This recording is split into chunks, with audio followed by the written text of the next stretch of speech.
Dear viewers, many thanks for joining us. You are watching our weekly program, Talk to OBN. This is OBN Horn of Africa, your favorite channel.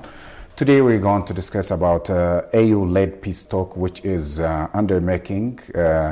And the second one is COP27, Sharm el-Sheikh, UN Climate Change World Leaders Summit, which was held in Egypt. I joined by Dr. Samuel Teferra, Horn political analyst and assistant professor at Addis Ababa University for his commentary on these two agendas. Thank you for joining me. Thank you, Addis. Okay, how do you see the overall dynamics of AU-led negotiation between the federal government of Ethiopia and the TPLF? Thank you very much. As someone who loves peace, as someone who loves development, that was a wonderful news for all of us in Ethiopia and beyond, because this will definitely herald the end to the 2 years conflict that was happening in North Ethiopia.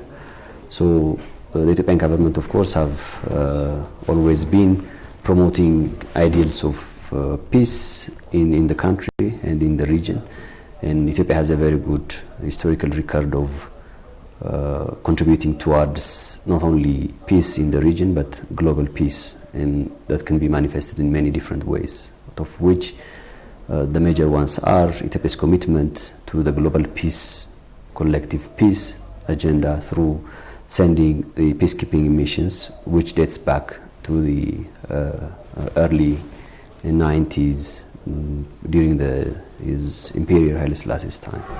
Ethiopia has sent, its troops to the war between the two Koreans, mandated by the United Nations the Security Council.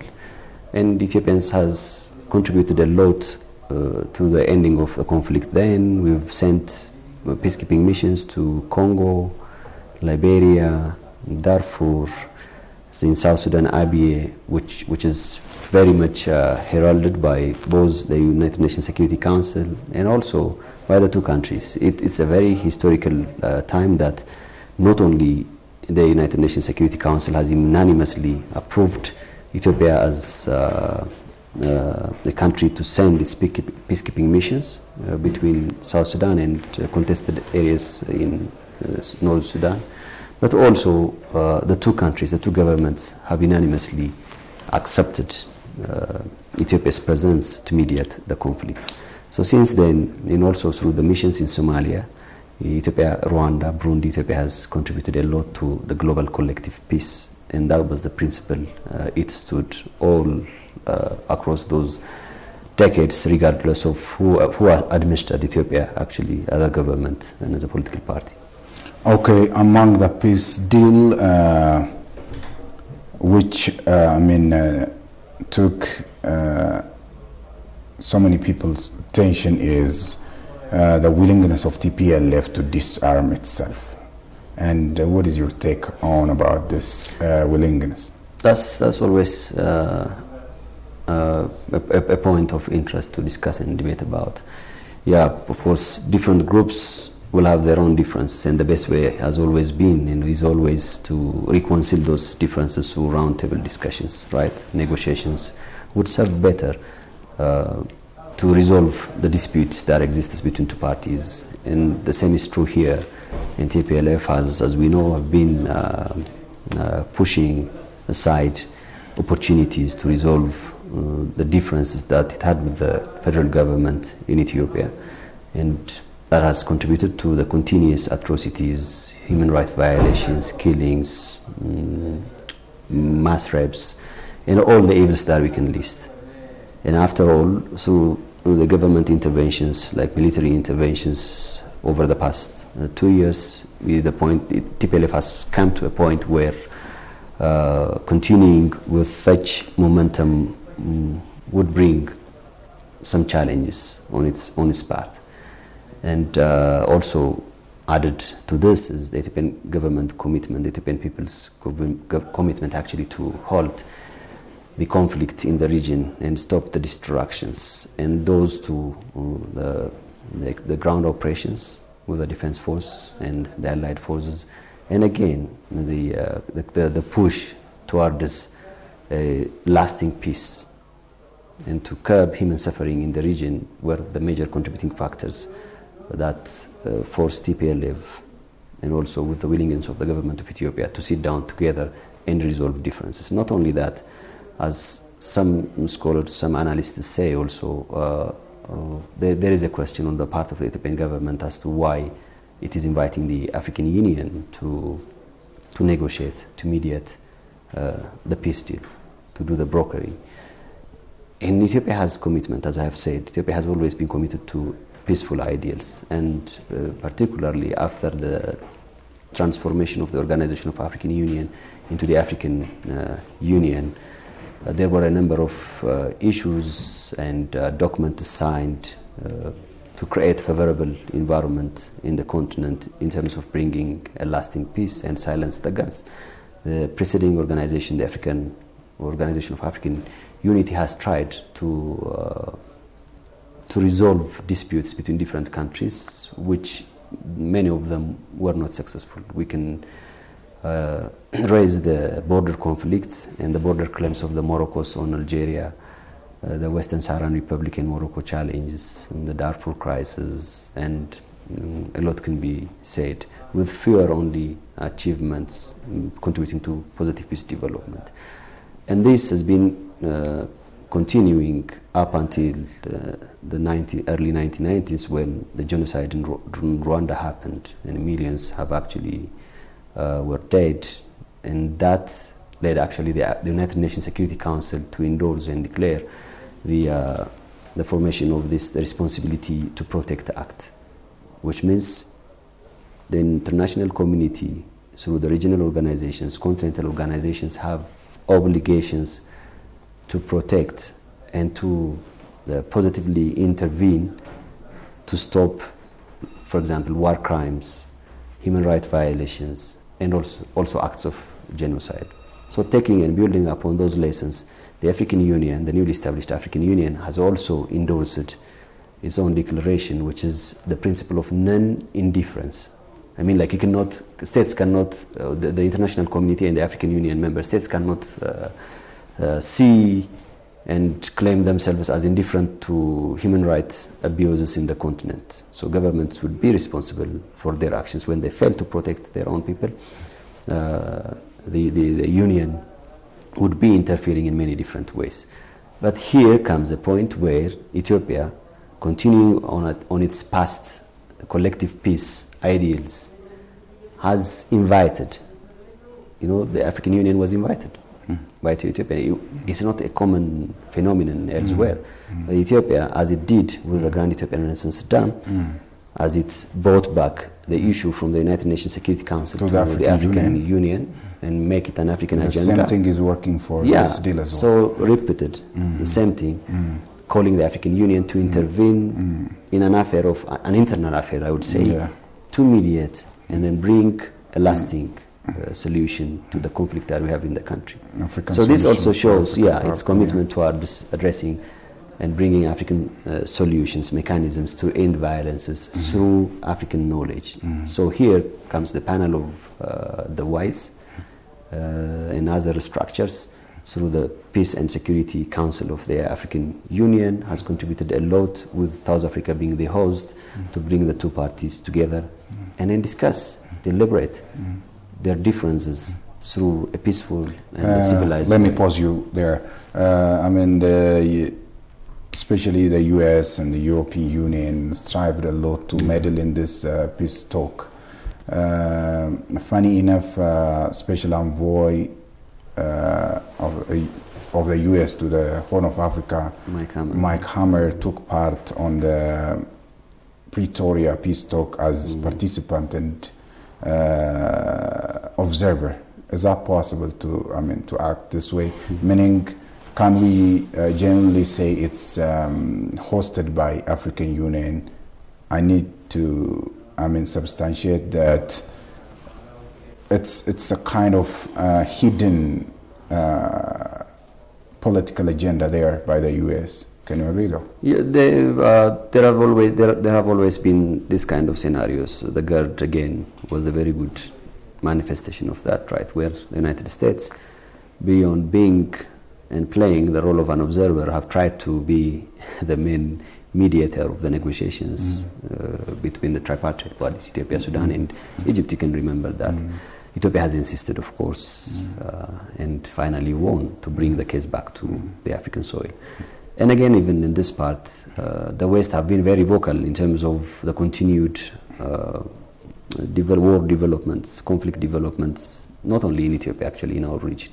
So they have some interest, they have some stake, which was propagated through the international media, the Western-sponsored media. They have spent in millions of dollars to cover up those stories of sufferings and challenge happening in the atrocities in Ethiopia, and without giving due considerations to the positive steps in terms of ensuring humanitarian aid and assistance channeled to those who deserve it, in terms of showcasing the efforts that the Ethiopian government and peace lovers in the region and beyond have been doing to curb the conflict before further bringing in more sufferings to people, challenges to the economy, and so on and so forth.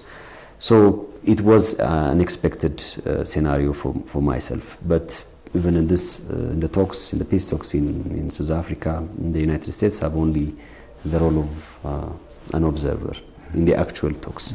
What happens beyond that is something that we can expect, right? So the West and any other country, as far as geopolitics is concerned, have an interest. It could be China, it could be the US, it could be the EU, it could be some other African Union countries, Russia, whoever is there has an interest in the region. So the question to contribute in those peace talks as observers and mediators is very much justified by those interests, national and regional interests. And it is clear, geopolitically speaking, the stronger would want to remain stronger, oppressing other smaller voices.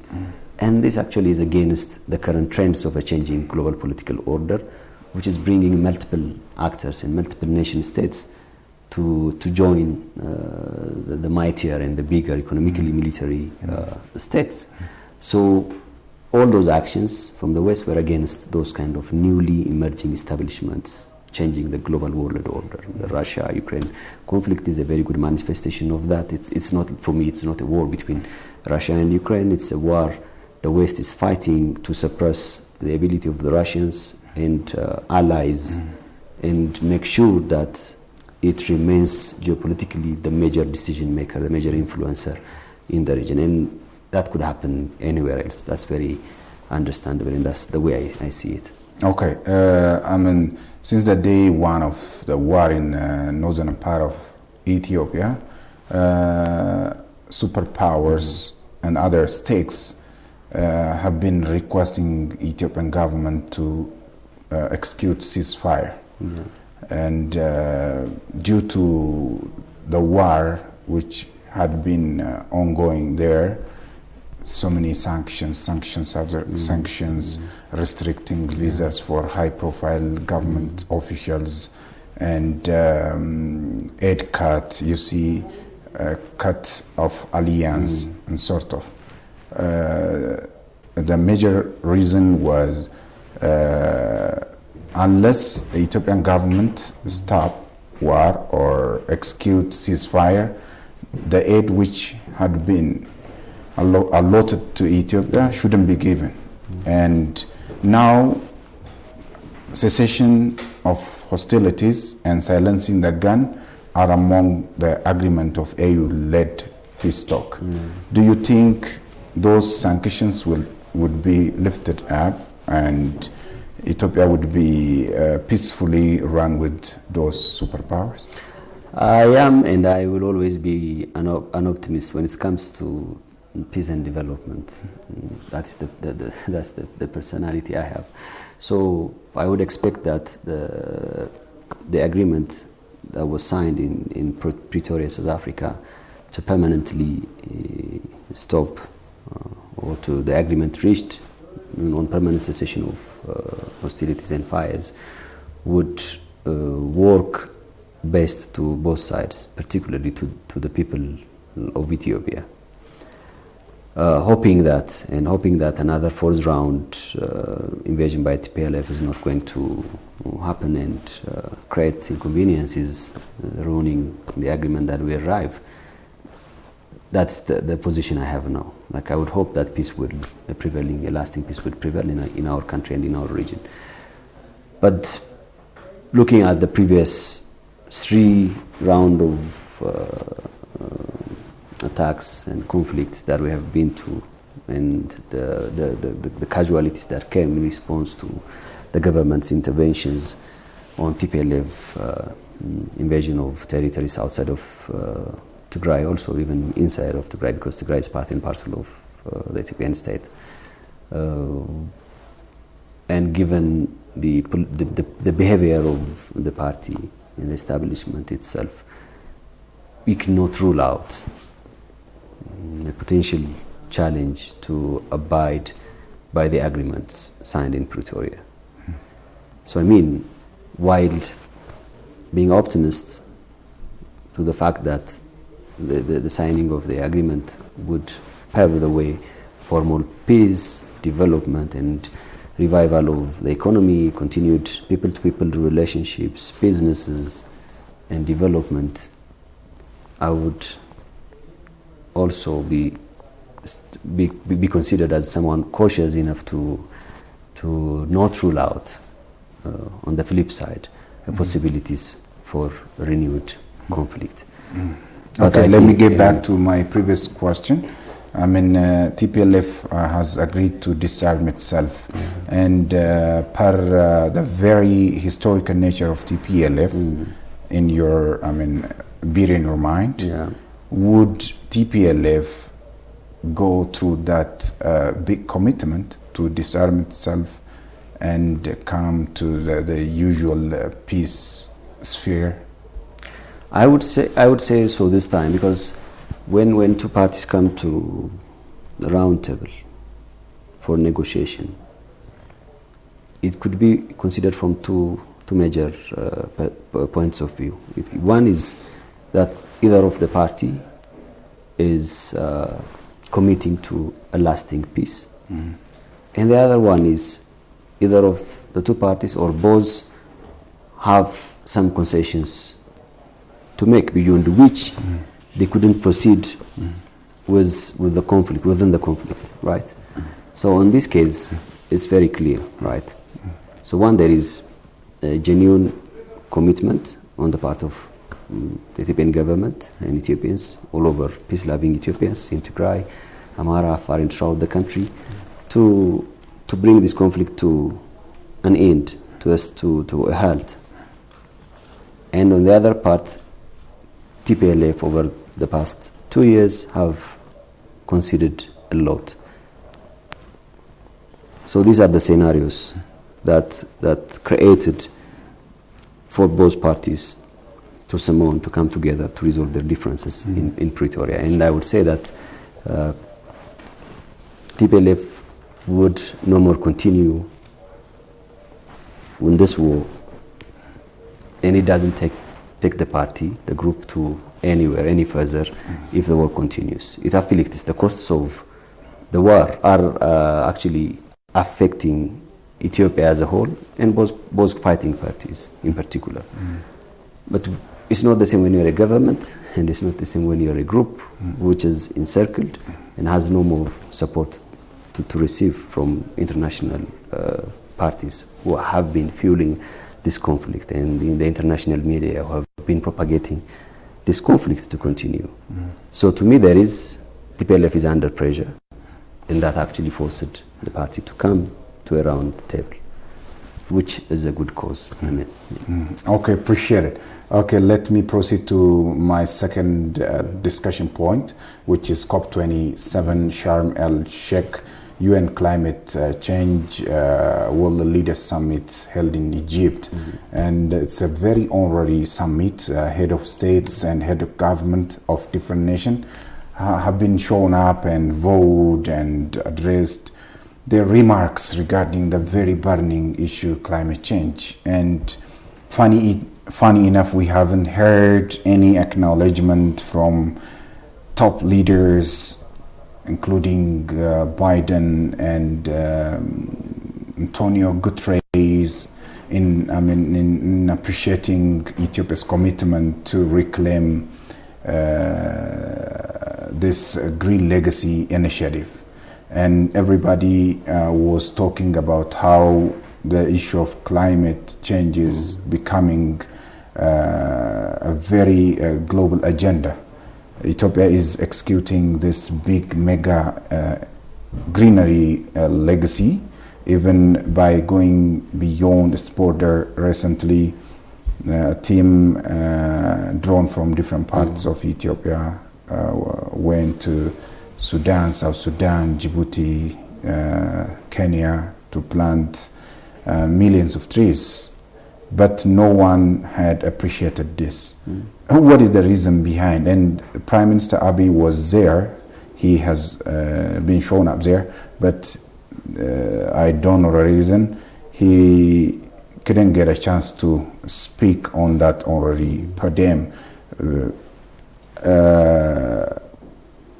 It has its own reason. We don't know. Can you reflect on it?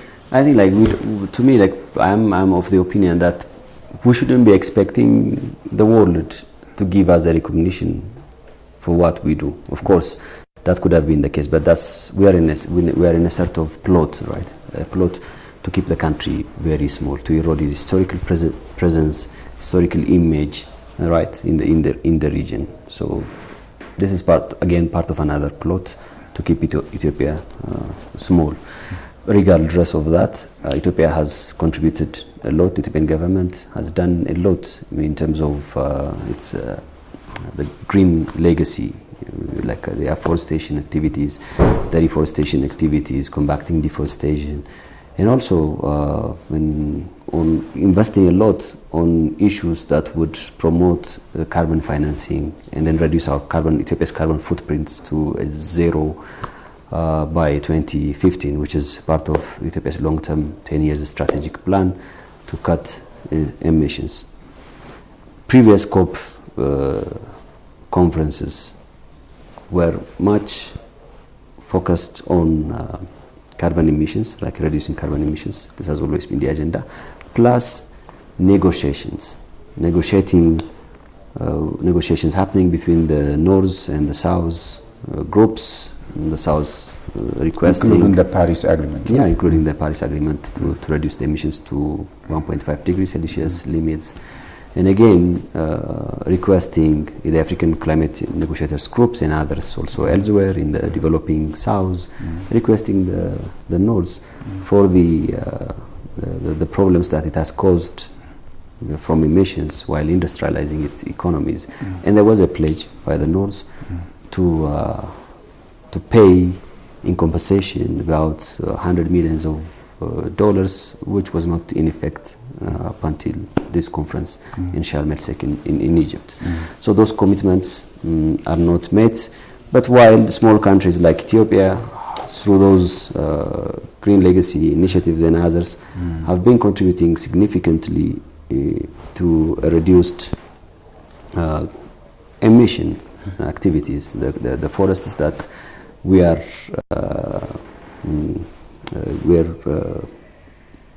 contributing to, like the forests that's going to be created from the green legacy program, which so far we have managed to plant about 25 billion seedlings. That's a huge number. Would be big future carbon sequestrates, contributing largely to a reduced global warming.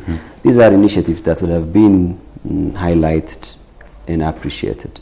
So we know that this is part of a plot. So what we should do is just continue on our effort to make an emission-free country, to contribute to other Ethiopian neighboring countries to continue on these sort of engagements, and Ethiopian government has been doing on that. So we don't need to be waiting appreciations. We have the issue of wheat production. We have other different interesting issues that we are... Yes, Doctor, I do have my own reason to raise such a question. In his remark, President Biden of the U.S. has said Horn of Africa is in a very bad situation. It's under heat of drought and famine over the past couple of years, he said, but never utter any word about this Green Legacy initiative in Ethiopia. Here in Africa, home to many nations considered most vulnerable to climate change, food insecurity. Hunger follows 4 years of intense drought in the Horn of Africa. Meanwhile, the Niger River in West Africa, swollen because of more intense rainfall, is wreaking havoc on fishing and farming communities. In Nigeria, flooding has recently killed 600 people. 1.3 million more are displaced. And as we have said, we shouldn't wait any appreciation from any stake. Among the speech made by Antonio Guterres, in quotation, he said, greenhouse gas emission keep growing, global temperature keep rising, and our planet is fast approaching tipping points that will make climate chaos irreversible. We are on a highway to climate hell with our foot on the accelerator. Here, as far as my knowledge is concerned, this COP is hosted annually, right? It's more of ceremonial than any practical implementation on the ground. And again, this world leaders should learn from Ethiopia. Ethiopia is becoming a model for such curbing climate problem. If you have anything that you need to substantiate by taking Ethiopia as a role model for such talk annually, Ethiopia is doing its best. Yeah, our growth models in Ethiopia always have been aiming at reducing emissions, and also they have always been climate smart. That was the trend. But as we have been saying earlier, even in the, if you've noticed, in the COP27, while different world leaders representing their countries have been voicing their opinions, Ethiopia was not given that opportunity. There was a deliberate attempt that actually succeeded in pushing Ethiopia's voice not to be heard, while the Prime Minister was supposed to be addressing the assembly, the participants, on what Ethiopia has been undertaking so far with regards to practically implementing the previous COP deliberations into action, where actually the COP27 has been also framed. This year's theme was framed to focus more on implementation. Ethiopia could have been a champion in terms of what has been doing in the past, even the past 1 year after the Glasgow conference, the Glasgow deliberations in Scotland, in Scotland, in the UK, also in Ireland, the deliberations in the previous COP27 discussions, conferences, have specifically discussed on increasing afforestation activities and combating deforestation measures, because the carbons are one of the sinks, along with the oceans, which sink carbon dioxide and reduce global warming. And we are being a victim of what others elsewhere do while industrializing their economics. And given that now the world is in a mess more with the Russia-Ukraine conflict and lack of many European countries and others to access gas and energy, the challenges that came with it, like the energy challenges, with recent announcement of Germany and other countries to go back to their coal production, reopening the coal industry, I would expect more emissions are yet to challenge our globe, our world. Dear viewers, we would like to wrap up our today's discussion on AU-led negotiation between the Ethiopian federal government and TPLF, as well as the second discussion point was COP27 UN Climate Summit, which was held in Egypt. This brings you the end of our edition for today. Goodbye. Have a nice time.